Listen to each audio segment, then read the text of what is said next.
So let's see what else we can do. What we've done, and these are the this is the system you want to use in managing your project. You want to first, just so you connect all the pieces to start the project, get the project details as we discussed. I had mentioned there are questions you could ask, get all the facts, prepare the charter. It includes a lot of information as we've gone through the exercise, and then figure out if you need additional resources to help you with the project. And then they would help you identify the stakeholders. All right, so once we identify the stakeholders, usually you would want to develop a strategy on how you want to work with these stakeholders, depending on who they are. We don't really have their interests identified yet, but usually we would want to identify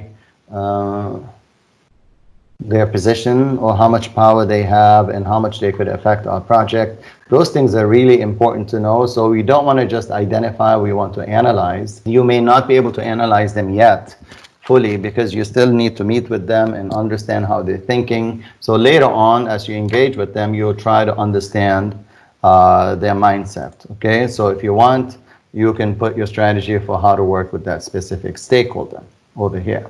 You could even assign it to someone to take care of it. You see, it shows here that I have a lot of stuff hidden. Meeting date, contact information, their requirements, what do we need to do to satisfy expectations, power influence or interest level in the project. Those I've hidden a long time ago because they're dangerous to show, because what those tell you is that somebody has low power, high influence, things like that. You really don't want to show this to people because you would get in trouble by showing them that. And then strategy for how you want to deal with stakeholders, who's responsible to manage that stakeholder. But the ones that I'm showing you are the minimum information you need to have about every stakeholder. Once you and your team, assuming you now have a team or it could be just you've identified your stakeholders, then you are ready to actually start the project from a planning perspective. And the goal of this kickoff meeting that we're recommending is to let people know that we are about to start planning for this project. What you want to do is you want people to feel energized or motivated about the project. So you'll do a quick meeting, call some of your key stakeholders to this meeting. You don't want to take too long on this meeting, maybe half an hour. Call everybody to this meeting and present the details of it, like the charter of it, or maybe points from the charter, and maybe show them who the team is going to be that is working on it, what is their role in it as a team. So your business analysts, the team members, why are they in the team? And what's your strategy? What's your plan? You're going to be going around to different people, different departments, collecting requirements, analyzing the current process, things like that. But this is a move. So it's a little bit different. In the case of a move, what are some of the things that I will need to notify them? Because mind you, the idea is we're about to start planning. And I want my people, my stakeholders, my key players to know that we're about to start planning, that this is our team. This is how we're going to do it. This is what we're going to do. See, I want to set expectations of what the planning will include and produce when complete. So I need them to know that I may be coming to them to look at the size of the office, the things they have in the office, the types of devices they may have, because maybe we need to know if we need certain outlets or things like that, specifications for electrical or network connections. I may look at any other equipment they may have, could be a table lamp or something.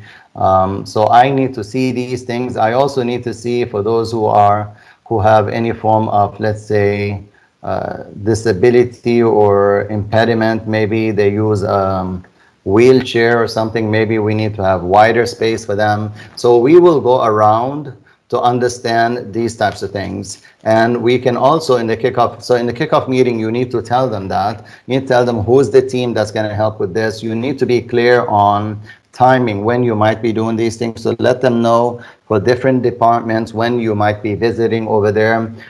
You want them to be ready for you, to have any documentation or the admin there to help you with this. So set these expectations.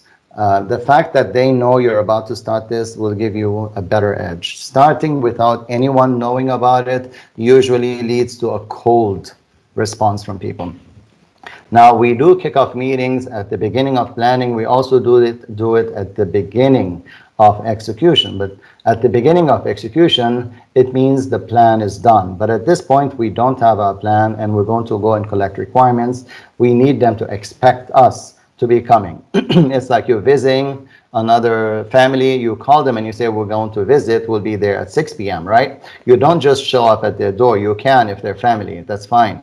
But typically you want to let them know that we are on our way. So same thing here, we want to let them know we are on our way. We're about to go around and figure out your needs and wants and so on, and how many in each department, how much space you will need, so that we can develop the layout for the new location. And also to figure out when would be the best timing to start packing and so on, what things will need to be packed, and whether we will need to order boxes, or if the movers will need to have that many boxes. We cannot really decide until we've gone around and seen a lot of these things. So we do that to let them know. If you're doing this at the beginning of execution, you could set expectations on the project, the timeline, give them an idea on what planning has been done. Mind you, right now we haven't, but later if we're doing this kickoff for execution, we'll let them know what we have planned, what we've come up with, what are the issues, what are the problems, things like that. So that one is a different kickoff. The first one right now is just to set proper expectation. So kickoff meetings are a good way to communicate and build the team. So now that I'm telling them that us, me and the BAs and others are going to come around to look up, your space and equipment and, needs, at least they know we're coming. It's like they're expecting you. Much different than when they're not expecting you and you're just showing up, I would like to take a look around. Why? Why do you want to take a look around? Then you say, I lost my, my pen. I'm looking for it. No, so you need to let them know in advance. Introduce team members to one another. So in this kickoff meeting, the BA gets to know who is the planner, scheduler, if there is, and who's the designer. They will know how to communicate with each other. Establish that working relationship, lines of communication. Everybody knows that, oh, so this is the designer. So once I get these specs, I'm going to give them to the designer.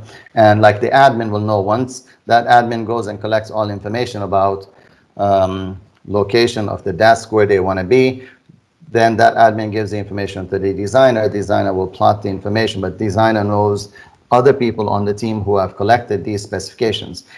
So that's really important for people to know that they're involved in this team.